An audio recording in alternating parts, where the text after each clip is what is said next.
Hello, all you beautiful souls. Thank you so much for joining me for another edition of Operation Tango Romeo, the trauma recovery podcast for veterans, first responders, and their families. Today, super happy to have a couple of folks on the show that I've known for a while now. And we are long overdue because Paul avoids me. Well, I hunted him down. I put a rope around him and I drug him to the studio today, virtually. Actually, Steph did that for me. Yeah. And thank you, Steph, for wrangling that feller. And we got Paul and Steph from the Wayfinders Wellness Society. Now, I was there at your inception, the grand opening, and the radio station was there. Yeah. And how long ago was that now? 3 years? That was 4 years ago now, believe it or not. Wow. Where we had Alone Together, where we kind of isolated ourselves out on the ranch. We had stormy weather and we came together in wellness and had a variety of different things. We had music that was playing at the ranch house pretty much all day long. We had the radio station that set up live and broadcast live, and we had some performers come in and do some performances for us. We did yoga, meditation, equine wellness. It was just awesome back then. And that was the inception of Wayfinders Wellness, and really getting the ball rolling and becoming a society and offering structured workshops and peer support. It's a gorgeous spot just outside of Cochrane. Right. And gorgeous spot. If you can find it, you probably need a pin on a map in order to find it. Actually, the directions aren't that bad. No. But if it's been raining, make sure you have 4-wheel drive. I went there on my motorcycle once, and that was a horrendous mistake, but I made it in and out without diving into the mud. So I'm pretty happy about that. Yeah, we're at a great location. We're only like 10 minutes outside the city of Calgary, and located on right smack in the middle of a working cattle ranch, and on the edge of town in Cochrane. We got the Jumping Pound River that runs through us, and we've actually comes right around our ranch house. And we've got a yoga meditation platform that looks over top the property, and just gorgeous views, especially this time of year. Oh yeah, the colors are amazing. Yeah. So it's a great location to do this work.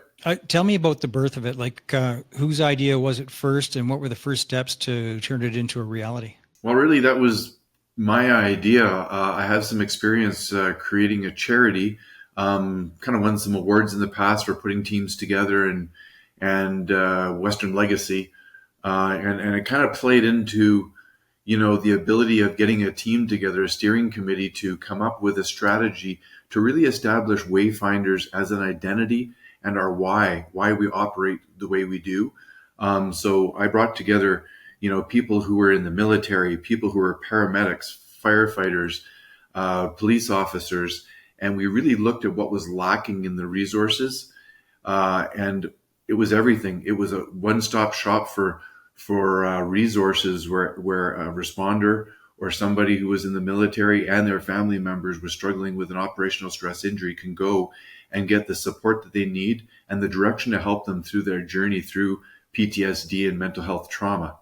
There's a ton of resources that are out there, but there really wasn't. They're really hard to find on their own, and so we've got peers with experience navigating through their journey of wellness that have walked a mile in their shoes and needed to get those resources, and those trusted resources sometimes we defer people to, and it can help them on their journey, making their journey a little bit easier.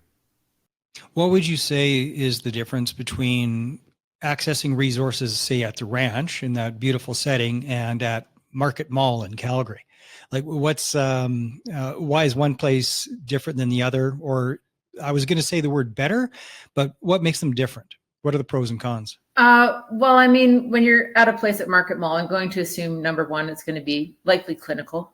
So you have that more sterile environment that's not very warm and welcoming, typically speaking. And it doesn't. Hey, they had a great massage chair there. I was always there early to enjoy that. But then there's also the crowds you have to get through just to get there. Whereas when you come to us to participate in one of our programs, we are in a very quiet and peaceful space surrounded by nature. And it's a small space. It's not this massive structure where there's clinicians and things like that. We are peers helping peers. The clinicians, we do have clinical oversight to ensure that our programs are hitting the mark. and that they are in fact healthy for people's mental health wellness. And they are designed for people to be able to come as many times as they want to participate in when they find something that they like. But they're also designed for the majority that to be things that they can also continue to do at home too. But we limit the amount of people that can come to a workshop to 6. It's why registration is required, as well as proof of service. I'll just throw that out there too. For first-time attendees, proof of service is required. And that's to ensure, for both liability purposes as well as for safety purposes, we want to ensure that people coming are genuinely, we're first responders or military veterans. Oh, you got my curiosity. Have you had some stolen valor? We have dealt with that. Yes. And so that, oh God, it cracks me up so every time. So military stolen valor or also CPS, like other trades? Yeah, we've had other trades try to sneak in. We caught that early, but 2 good solid cases of military stolen valor that we had to navigate around and put measures in place to ensure that doesn't happen. Yeah. So, and that's why we require proof of service for first-time attendees. So I got to stay here. So 2 military fakers. Did you ever got any fake cops or firefighters? Fire. Yeah, fire. Fire. Yeah. Yeah. Oh my God, I bet I know who it was too. Possibly. Yeah, and we may have spoken about it before. And that just goes to prove that, like, we prove that we provide a safe space that's where we don't talk about news, politics, religion, or the details of our trauma. Yeah, war porn. Yeah. Right. Yeah. We just kind of stick to it, that firm policy and ensure that we create a safe space, not only for peer support when we're talking about the tips and tricks to navigating mental wellness and making sure that our tools on our tool belt are sharp, but especially when we come to the workshops, because those are the places where we want people to be grounded. We want people to be in the moment and really learn the skills that the facilitators are teaching them, so that they can absorb everything that they're here for. So since inception 4-ish years ago, how many people have come through? So 2022 was a partial year of operations because we were finishing renovations and COVID was just ending and restrictions were lifting. So that year we served 1,051 people. And then last year we served, and that's both new and repeat attendees, including youth, ages 8 to 18. And then last year we served 1,400 and I think it was 42 people. And that's in combination with our online peer support groups, which serves general uniformed services, military and service sexual trauma survivors, couples peer support, and spousal peer support group as well for the spouses. So when you have all of that combined with the numbers from our in-person programs, it's a lot. And when you consider we only run 3 weekends a year, our in-person, or 3 weekends a month, our in-person programming. And that's because, funding it impacts how often we can run. And as facilitators, we need downtime too. So we allow for there to be a weekend, within the month that they can do that, because most of us all, work during the day too, during the week. So we were touching on that a little bit off air. What I have found so much in the veteran first responder support space is those that are often those that aren't looking after themselves. Like the people that are the service providers are often, they're not far enough down that healing road, or they're just overdoing it. Because they think, oh my God, I have a sense of purpose. This is fantastic. I'm doing good. Almost like like a manic episode. Yes. And then fizzle, pop, pile of ash. It's funny you talk about it in that way, because the spouses that we work with that come to the programs and participate, spouses are equally guilty of doing that as support persons for the injured individual. They're so busy focusing on just trying to help everything remain balanced and smooth sailing as possible, especially in the acute stages of injury. And then you got kids on top of it too, right? So you're just trying to keep everything smooth as can be and just be there and be supportive. And then the spouse has their own pop. Yeah. One question I haven't asked for a while, but it's a gooder from you can share the response, but what would you say are the top 3 do's and don'ts of peer support? I think that's a really good point. I think the big do not do is sharing war stories or sharing that war porn and having that trauma bonding. Unhealthy trauma bonding. That can be a very unhealthy, I was going to say, a very unhealthy thing to do. But do empathize and do listen. Mm-hmm. That's the biggest thing that I've got is sometimes people just don't necessarily know what they're saying. They just need to get it out. And sometimes it doesn't make a lot of sense. There's not a lot of safe spaces. Plus, we don't want to put a lot of the stuff we're going to dump on loved ones and have unrealistic expectations upon them. So in peer support, just being that ear can be very, very valuable, and having people just listen. Well, and this is another lead up to also talk about the importance of leaving the trauma dump to the clinicians. The clinicians play a vitally important role in that perspective. And then peer-led peer support, that's where you come to focus on, remembering the importance of focusing on the present, looking to the future, and navigating the way through that when we have our setback moments and things like that, and remembering to utilize those tools, and that there's new tools that are out there and available for people to utilize too. And not just for themselves, there's tools for their spouses, there's groups for their spouses.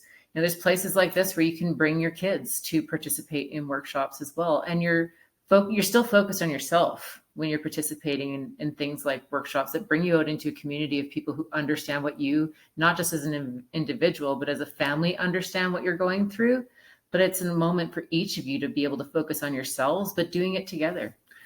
And I also think another big do when it comes to peer support, not only from a group collective peer support, but when you're also participating in workshops, is to create that safe space. We work mm-hmm. very, very hard to both physically and mentally create a safe space where people can come to and retreat to, not be overwhelmed or overstimulated. Mm-hmm. And that's the same thing in group. Not being overstimulated or allowing people to go down the road, being able to kind of deter them away from those rocky roads when they start to see them spiral. Minefields. Yeah, those minefields, if you would say. So those are a couple more of the do's and don'ts. Mm-hmm. One of the wildest, most difficult spots I was ever in was when it was at the beginning of therapy. I had about 12 shows done, not even, maybe half a dozen shows done. So like way in the beginning of the show. So this is early in 2019. And I went to a mental health first aid course in Merritt, BC. It was put on by my regimental association. And the idea of it is great. And I think the course was pretty great, but a couple of the individuals that were there with me are part of my story. Right. And at least part of it enough that it brought me right back to a war zone because we were on the same tour together. Yeah. And so here we are taking this course, and I was in the worst shape ever. I mean, it was brutal. But I still believe in mental health first aid. Is that do you guys cover that, or is that one of the courses? Do you have mental health first aid courses?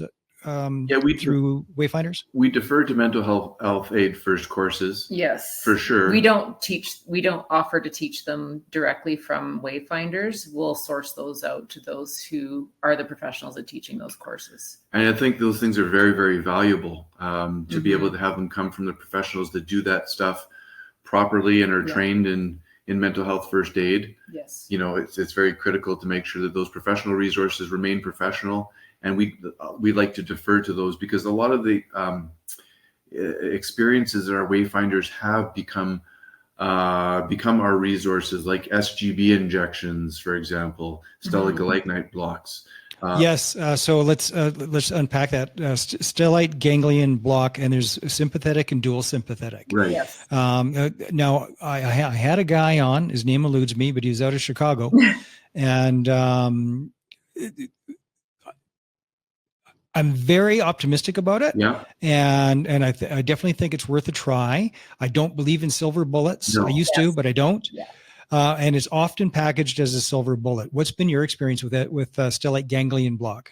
We've had absolutely fantastic experiences of that have been quite consistent across the board. I know personally, my experience has been over the last 7 years, I have had 3 SGB blocks, and they've all been incredibly successful. I've been overwhelmed by a lot of stress and a lot of things that have compiled up to kind of build up, I guess, my resiliency when it comes to my mental health. And so I found that the SGB block has been an absolute relief to some of the things that I've struggled with, like hypervigilance and high levels of anxiety, or low levels of depression, that knot that you get in your stomach with nerves that that just won't seem to go away. The ability to get through those barriers and those blockades to be able to communicate a little bit more efficiently.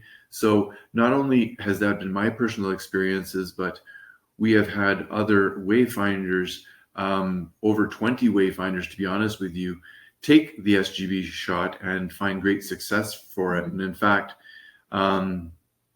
we've had some of our service members take what they've learned from their experiences with SGB and take it back to their service and have it deferred through within other organizations, like responder organizations that now are saying are referring others to their SGB to get SGB injections. Mm-hmm. I've had it myself 3 times. I'm actually due to get another one because my doctor prescribes it to me as a maintenance, as opposed to waiting until the effects start to wear down and the symptoms start to peak back up. My doctor prescribes it for me more as a maintenance thing. And I think that's the honest way to do it, Steph, because I've heard it presented many times by many doctors as get it once and you're fixed. No, it's a cure, and no, it's a great coping mechanism. Yes, for a limited period of time. Yes. It's not permanent unless, and if there's people that'll say, "Oh, I got mine 8 years ago and I'm still perfect." And great. I can tell you from experience that when I did let it lapse and I forgot to get my prescription for it renewed, we'll call it, it was very noticeable very quickly that the triggers were not as easily managed as they were post-injection when I first got it done, and for the several months afterwards. So I just get it done every 6 months.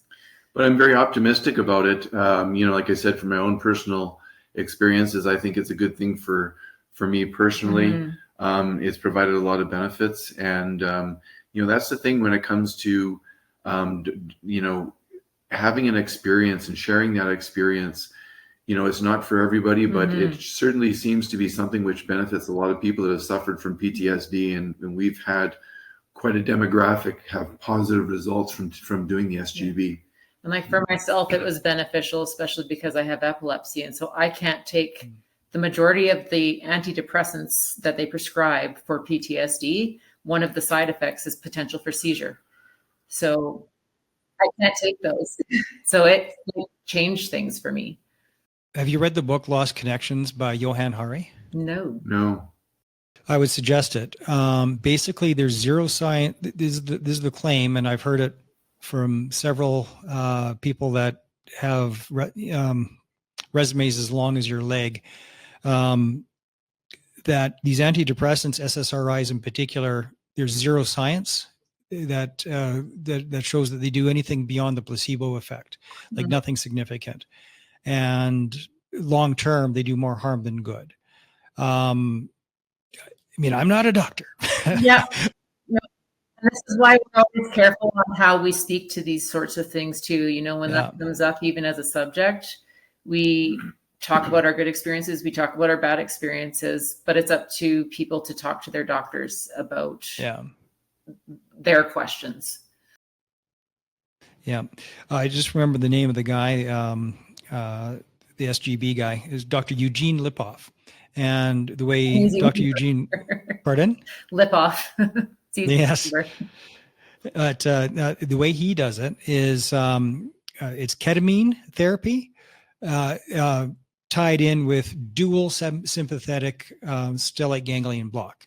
So he does one side and then he does the other, because the study showed that if you only do the one side, it's like 75% perspective, but not, or effective, but not everybody's the same. Yes. We're all built different. So he does one side, gives it a 24-hour gap, then does the other side, and then you got your bases covered, sort of thing, and does that in concordance with ketamine and psychotherapy. So he puts it together, he makes a little potpourri out of it, and has had some really good results. So it's something that would be interesting to look into anyway. Absolutely. Yeah, definitely have to check that book out. I love reading. I think those things really are important, especially when you're going through some of the acute phases or you're struggling with your symptoms.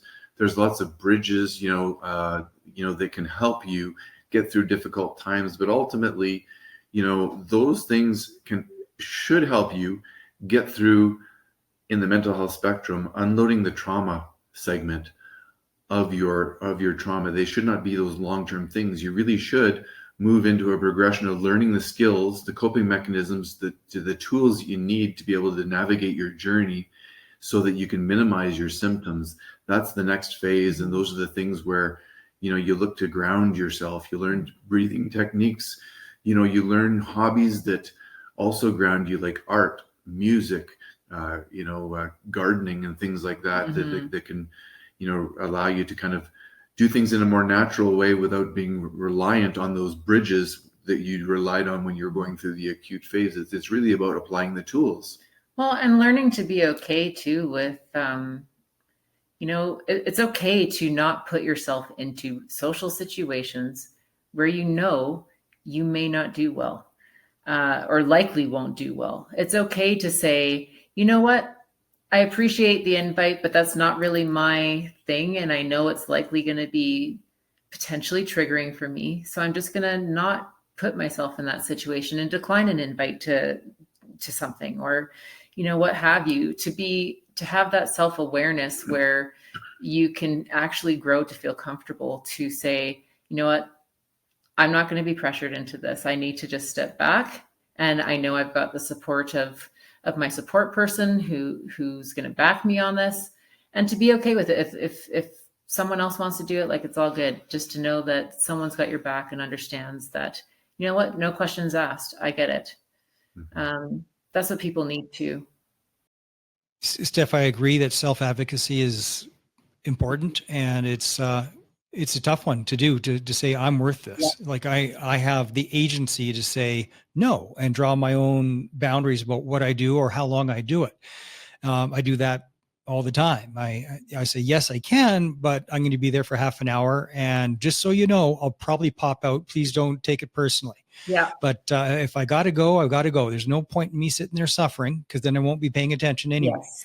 So, at the same time, though, flat out avoidance and not challenging yourself, I don't think is good. Yes, very, very different. And I want to be clear, that's not what I'm talking about, because I fully agree, you do need to push yourself to a certain extent, but it's got to be within what's still a healthy boundary and limit for yourself.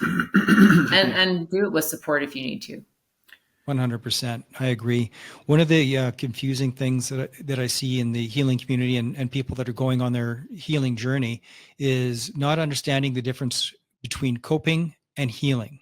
They're two separate things. Coping makes room for healing, and you got to do it. But any coping mechanism can be an addiction.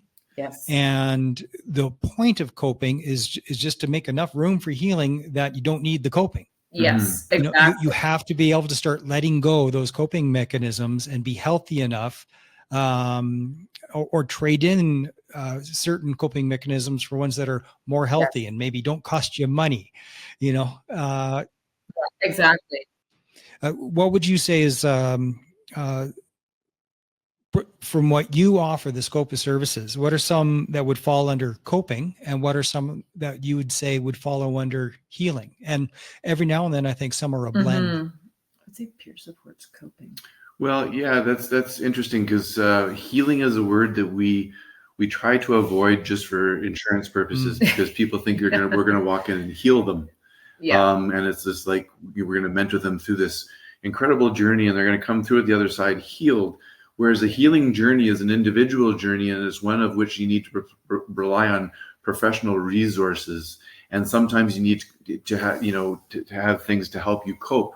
One of the key things to help you cope, I think, is having a peer support group or someone have your back when you're injured at work. If you're in the military or you're a responder or you're a family member, you don't have access to peers that can help you have your back in the same way that in our professions, we rely on people having our back. And that's where building new community of peers who understand what you're now living with and going through becomes vitally important as part of an extension of that clinical care. Yeah, it can definitely help you cope, but they can't be there all the time, and from listening to peers that have gone through journeys, that have experienced certain things or have been there, and let you know that it's okay to feel those same experiences, that it's going to be okay, that there's hope that you can get through this.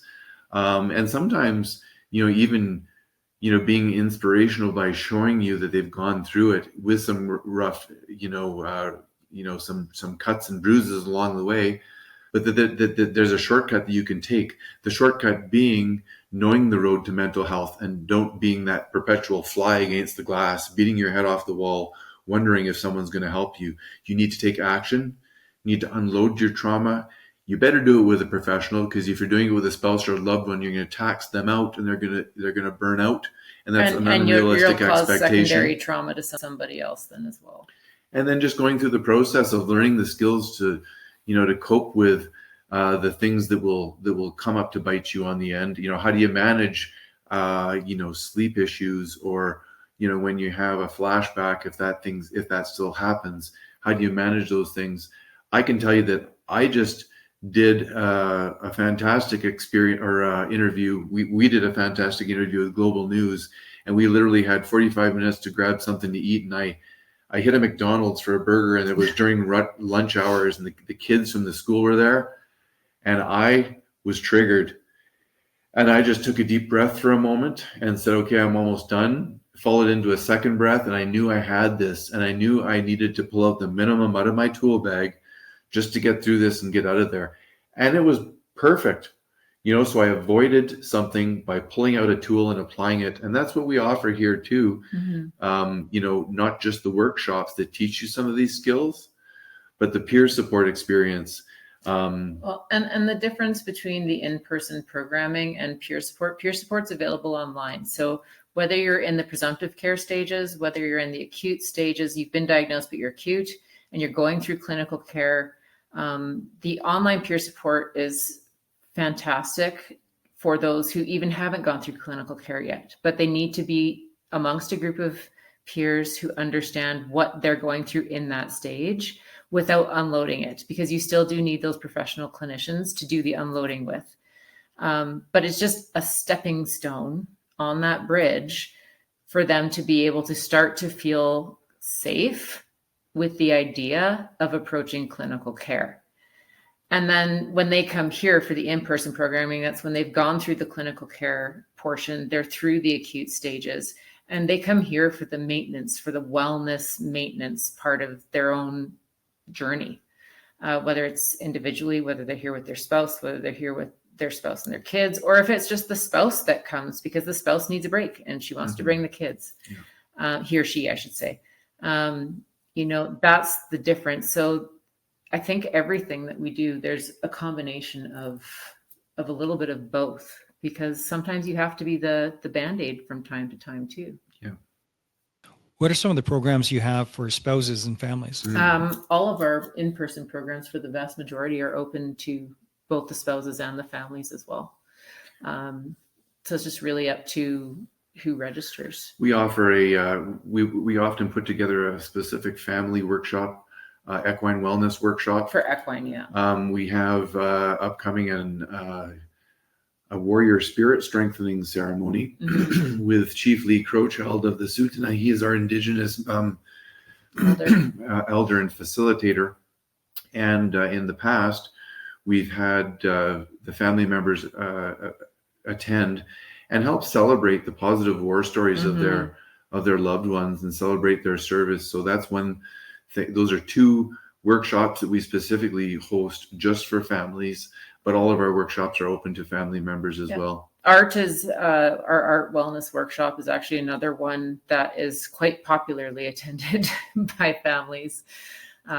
It's the facilitator Lucy who facilitates that one can literally guide a person to paint their own Picasso. So she's very, very talented at what she does. And then we have our community garden that just wrapped up. That just started this year, so it didn't get as far this year, but next year it'll flourish a lot more now that it's an established space. So that is something that will be open to families as well. And then we also have our music wellness. We've had a few teenagers participate in the music wellness workshop because they're at an age where, they picking up a tambourine or a maraca or things like that. If they can't play guitar or something like that, there's something here that they can pick up that they can fool around with and no one minds. So, those are probably some of our best ones. Yoga, meditation, same thing. We do limit the age that children can participate to 8 because we find younger than that, they just don't have the attention span for that 2 to 3 hour period to be able to participate for the whole time. And we also don't want it to become then a distraction for the parents who are here too. So. Mm-hmm. Do you ever do seminars on trauma-informed workplaces or trauma-informed leadership? It's something that it's a workshop that I want to put together at some point. I think it's important. Yeah, we have been asked to, and we have done some intimate workshops where we talk about the work that we do in trauma and kind of informed about trauma care and trauma in the workplace. And that's something that we're looking to develop a little bit more of. And I've been asked to put together, from my perspective, some of the experiences that I've got when it comes to trauma in the workplace and how to better cope with and deal with that. And that comes from a responder municipal perspective, and that of course is paramilitary, same as the military, coming from a policing agency, that's the way things operate. So it's very policy based, if you would. And just to say, we do those workshops we do in partnership with our peer support facilitators and partners at Alberta Recoil, who I know you're very familiar with as well too, with John Senior and Heather Vanderveer and their team there, who runs our peer support groups for us. So absolutely. Yeah. I had on the show an old friend from junior high, Ryan Collier, on the show. He was EMS. I think he's retired now in the Airdrie area. And he used the words cultural competence when he was talking about peer support, that it would be EMS with other EMS, fire with other fire, police with other police. And I see that.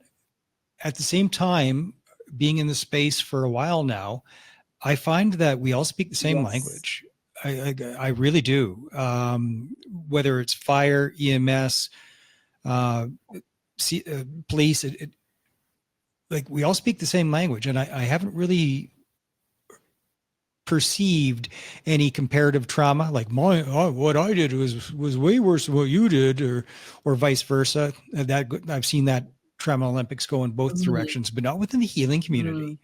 Why do you think it is that we all kind of understand each other? What do you think that is? Yeah, we understand that because of the level of service. It doesn't matter if you're a soldier and you were deployed, and you're in a war zone.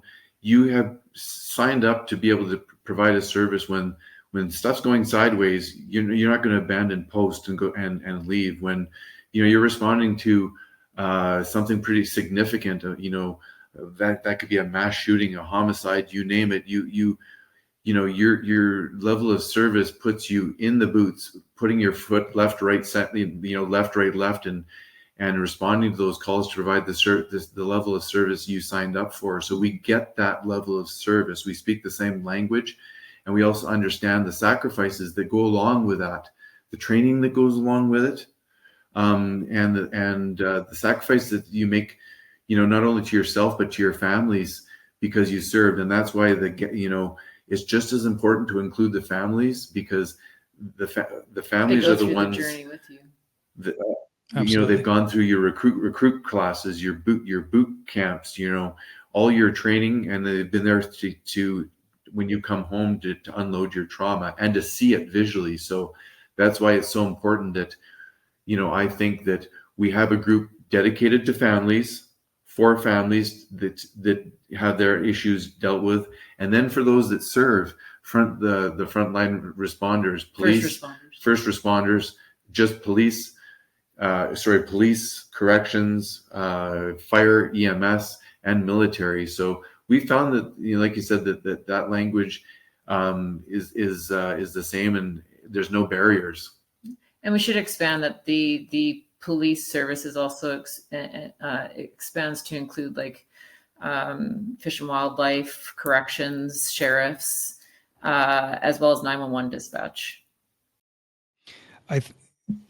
What I'm hearing, and I completely agree with, I think what makes us understand each other, and also what has us stick in our own groups, and makes it so that it's difficult for us to sometimes relate with the civilian population, even though I've been in that population since 95 when I got out. But it's in you forever. Like, you can't shake it. But the idea of service before self is so foreign to people that are all focused on climbing the corporate ladder, or building their business to meet the next quarterly report. And they don't understand service before self. They understand self before everybody else. And that is such a dividing line. People that would never sacrifice themselves to do for anybody, maybe their own kids, but if they're drowning in a lake, but that's about it, whereas we do it for complete strangers. I got shot at and witnessed some pretty horrific things for complete strangers that I don't know or understand, but I knew what was happening to them was wrong. And so there I am in a war zone trying to help them, and putting myself at risk, as we all did. I think that's one of the dividers. And the other is that we are witnesses to evil. Others, they see it in a storybook, or on TV, or maybe they're a war historian. I like running into them. They can tell you everything about every war ever, but they've never been in one. And rarely that the ones that have been in the shit like thinking about it all the time, and become historians of it. It happens, but usually not. I call it, we've seen the devil.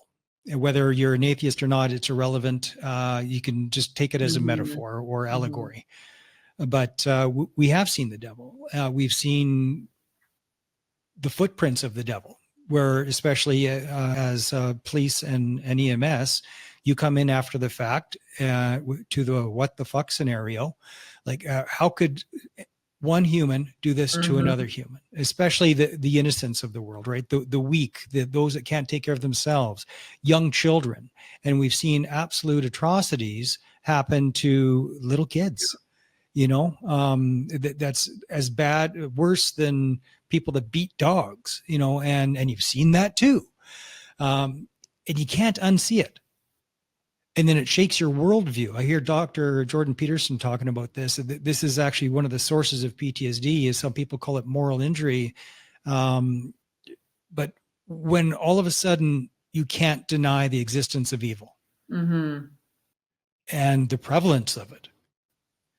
Because when you acknowledge that darkness, you can't help but to acknowledge that little bit of darkness in yourself. Because we all have that shadow self. It's in all of us, right? And I'm a little bit too familiar with my own. I know it well, and I keep it in my back pocket. I also like knowing that in a zombie apocalypse, I'll just pop that baby out and let it take the steering wheel, and away we go. But until such time, that's going to stay in my back pocket. It's still nice knowing that he's there. But I'm sorry, I've been rambling, but what are your reflections on service before self and witness to evil as being the things that divide us from the rest of the population more than anything? Well, I think when you serve and you experience something that is so traumatic, you can't really help but wonder, about good and evil, and is there a God and spirit? You know, a lot of the times I think when you go through a trauma like that, your spirit becomes broken and you look for something to heal it. That's been my experience because, you know, like you said, how could this make any sort of sense? This is nothing that anybody should see. They can't even make this up in the movies because it's just too horrific to be able to see something and experience something like this. And that's where your trauma can really get hung up. You know, and so, you know, being able to tap into that and unload that is something which is very, very difficult. But, you know, when it comes to service, you know, those are that's the badge of honor, I think, that you wear. I think when you experience something which is a trauma like that, those people that you experience that with, you have a kinship to that you'll never break because of that experience. You know, and that's a bond that will always exist. But, you know, it's so important when you process that to heal all aspects of it, not to be in an experience where, oh, if I'm around somebody that I experienced a mass trauma with, I'm going to be reliving this all over again. That might be the case, but you should be able to have the tools to be able to navigate that through exposure-based therapies, you know, because that might be perhaps a stone that a therapist never turned over, you know, exposing you to what if you're around those people, or what if you go back to the scene, you know, for municipal responders, first responders, you know, going back to the scene of a crime or a trauma that happened is going to be quite likely because you work in that same area over and over, and you're going to have those triggers that come up. So I think, you know, those bonds that we have are so critical because of the service, because when things go sideways, we are going to lean on each other to have our backs. That is our community. That is our kinship connection to our community when we serve, whether that's the military, you're a police officer, or whatever. You rely on somebody having your back. When you're injured, that piece has been removed. Well, and it's funny we're talking about this too, because we get asked so often, you know, you talk about the barriers, but also the bonds between first responders and the different agencies. But we get asked so many times, you know, why don't we include doctors and nurses and clinicians within our demographic of which we serve? We know some organizations that do, but, you know, we've attempted it on a couple of occasions, and it's not that we don't support that demographic, either the frontline workers. But we also have found, and through feedback, you know, with other responders, because of the stages that people sometimes go through in the initial parts of their injury, there is often things like white coat syndrome to contend with and things like that. So sometimes there are those barriers there. They have, you know, fears of dealing with clinicians because of bad experiences. You know, and there is a slightly different language there between first responder and clinicians. And so we find that that's why, for the time being, that and just funding as well, you know, we have to, and just growth has to be progressive. But that's why we have noticed that there is a difference too between the language of first responders and the language of like doctors and nurses, for instance. And so to keep it as well, because they get at the end stage, right? Like they get the sanitized version of the trauma. Yeah. You know, they didn't get the smells and the screaming, and, you know, they didn't get the raw stuff. They got the after it's been sanitized. Yeah. Yeah. It is different. Yeah. Very much different. What is the white coat syndrome? That's I'm a soldier, so I don't know what that is. Yeah, so that's something that we've actually heard referred to quite a bit, and it typically stems from, you know, someone's been forced into clinical care. You know, typically it's through sometimes an insurance provider. You know, we won't name any particular insurance providers, but, you know, we know what their big thing. Let's get you into clinical care. Well, are they necessarily sending you to the right type of clinician that you need? So if they don't, you end up with a really bad experience that makes you not trust any clinicians. And that's where that white coat syndrome comes from. Not all clinical care is the same. No, it's not. Yeah, and And you need to find one that really fits. And it's okay to say, this relationship might not be working out, or yes, ask for another clinician. Yeah. Because you need to be comfortable to unload everything to be able to truly access the trauma when you're dealing with psychologists and counselors. And it's so vitally important to advocate for a clinician who truly understands the impact of PTSD, because not all clinicians you get sent to do. And then they start you into a treatment method that ends up triggering you more than actually helping you in the process. Yeah, I was, so I understand white coat syndrome now. It's sanctuary trauma. It's the same thing. The place where you think is supposed to help you hurts you. I went to the OSI clinic for 4 years, something like that, and did more harm than good. I mean, there was some good did happen, but way more harm than good that I still have not recovered from. So much so, actually, in 21, I attempted suicide for the second time. The first time I was about 13. And in a very similar method, for whatever reason, I attempted it again in 21. There was a course of things all happening at the same time, and there was a buildup of the intrusive thoughts of suicide, and I was pretty concerned about it. I was always like, oh, I got it, I'm fine, I can deal with it, I can bat them away as they come, I've got it. But I didn't have it. Big pile of stuff all happened at the same time, including the death of somebody that I used to be a caretaker of. And you put it all together, then the betrayal of somebody that I thought was a dear friend turned out to be a psychopath.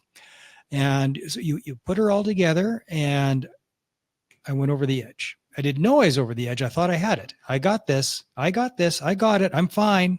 I'll get through it. But I didn't. I ended up secluding myself in the middle of the mountains and tried to open up my left wrist. And not realizing that's what I was doing.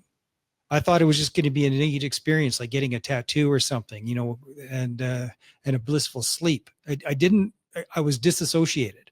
I didn't really A + B = C. And it actually took a couple of days before I went, wait a second. Yeah. That was a legit, I can't believe the skin didn't break. It's unbelievable.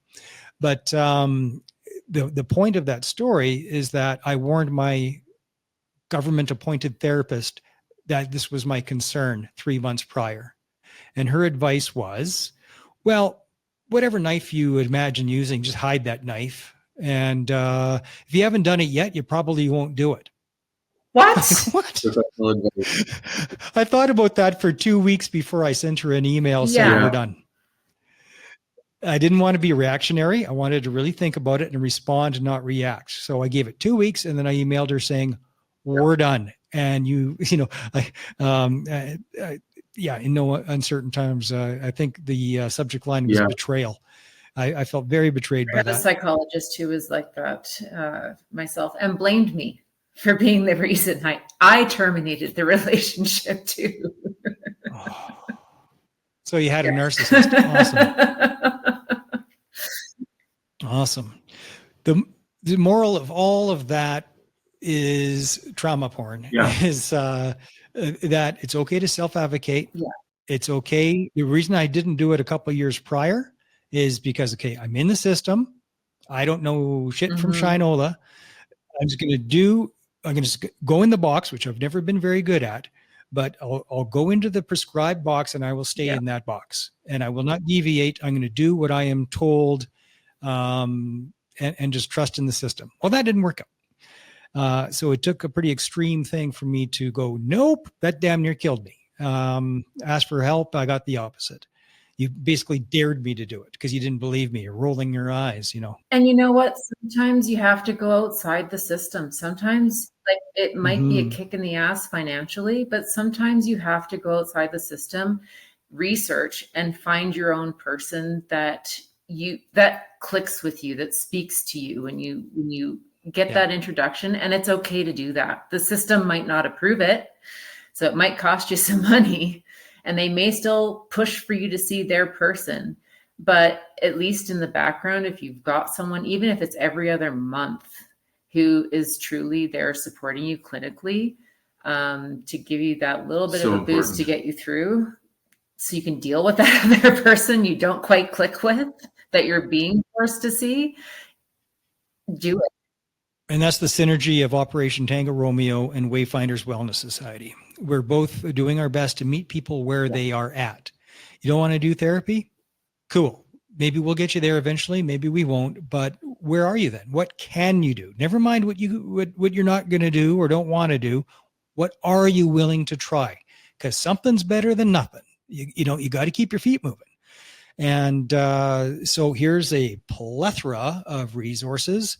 Fucking pick one. Yes. Any of them. And for a lot of people, the only resource they can do is my show. Yep. That's it. That's as far as they can go. However, after listening to 50, 60, 100 episodes, whatever it is, that has built up enough confidence in them because they've heard enough conversations from enough different practitioners of different modalities that they pick one. They finally pick one, but it started with the show. Yeah. And that's a big part. This is a stepping stone show in many ways. It really is. And I love the work that you do. And the fact that we host a small podcast in the same fashion. We like to be able to share the wellness work that we do and introduce people to really the different degrees of wellness, things that have worked for us and our peers. And, you being able to spread this word and share this, for responders, military, and for those that are just interested in the journey of mental health will, really kind of help so many people, because I truly believe that we can make the journey easier for others just with understanding the processes of and breaking it down of, like I said, unloading the trauma, with professionals, because you don't want to lean on your loved ones, learning the skills, the coping mechanisms when the triggers pop up, just to be able to settle those things down and be on top of them and give you the lengthen your fuse to be able to navigate your journey. And then, of course, all the wellness things, the things you can do to regain your happiness, to be able to live in wellness and to actually be able to enjoy your life again. Well, and also learn, again, if you do have loved ones at home that are supporting you, especially a spouse, learning to communicate with that person again, because when you get injured, your communication level changes too. And so learning to communicate with each other again becomes vitally important, so that when you have unloaded, but you're still struggling because you're depleted, when you've unloaded with the clinician, you come home, you have to be able to communicate with each other in a healthy way so that they can be a better support for you. Yeah. Guys, I think we're about there. I don't know why, but it's always around the 51, 52 minute mark that I'm like, we're there. Maybe it's my attention span, but we're totally there. And what an absolutely fantastic conversation. And I knew it would be. I've been looking forward to this for a long time. And thank you both so much for the work you do. And wonderful to see you both again. What's the best way that people can find Wayfinders Wellness Society, and how can they donate to you? Well, we've actually got a brand new website that's out now. Wayfinderswellness.ca is our website. They can donate on our website. We've got an event coming up on November 6th. It is our 6th annual Sweat for a Vet. It's a big fundraiser for us. It's a fantastic thing that we hold at Cochrane's SLS, the Spray Lakes Sawmills Center. Rec Center in Cochrane. It's a military-style boot camp. And like I said, we're trying to raise funds so we can ensure that all of our programs remain cost-free. Yeah. And as far as the donations go, they can find our email address that they can do e-transfer for donations. I do need to clarify that as a nonprofit, we cannot provide a charitable tax receipt because we are not a charity. So just for people's information. But they can donate through our treasurer, which is treasurer@wayfinderswellness.ca is the email address.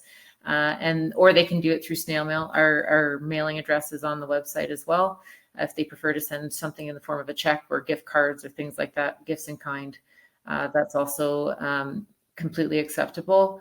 And they can reach out to us for more information on our programs through info@wayfinderswellness.ca through that email. what's the name of your podcast? How do people find it? Wayfinders Wellness Society podcast. On and Spotify. You're on Spotify. Yeah. There's 2 different ones on Spotify though. So I will send you the link to be able to share for the new podcast. So. Okay. Perfect. Thanks, you two. Thank you, Mark. Alrighty, stay in the line. You're listening to Operation Tango Romeo, the trauma recovery podcast for veterans, first responders, and their families. Thank you so much for tuning in. Please share like the sugar bear, because sharing is caring.